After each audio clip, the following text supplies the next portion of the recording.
Hello friends, இன்றைக்கி நம்ம interesting சயின்ஸில் ரொம்ப இன்ட்ரெஸ்டான அண்ட் அமேசிங்கான ஒரு வீடியோ பற்றி தான் பார்க்க போகிறோம். பொதுவாக மழை அப்படின்னு சொன்னாலே நமக்கு தண்ணிங்கிறது தான் ஞாபகம் வரும். நம்ம பூமியில் மட்டும்தான் மழைங்கிறது தண்ணியாக பொழியுது. இதே வேறு கோள்களில் பார்த்திங்கன்னா மழைங்கிறது வெவ்வேறு பொருளாக இருக்குன்னு நம்ப முடியுதா?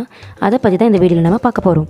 பொதுவாக வீனஸில் மழைங்கிறது சல்ஃபியூரிக் ஆசிடாக பொழியுதான். இதே ஜூபிட்டரில் இருக்கக்கூடிய மிகப்பெரிய செயற்கைக்கோளான டைட்டனில் மீத்தேன் கேஸ் தான் மழையாக பொழியுது.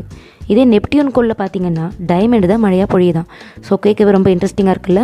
இந்த மாதிரி இன்ட்ரெஸ்டிங்கான இன்னொரு வீடியோவில் உங்களை சந்திக்கிறேன்.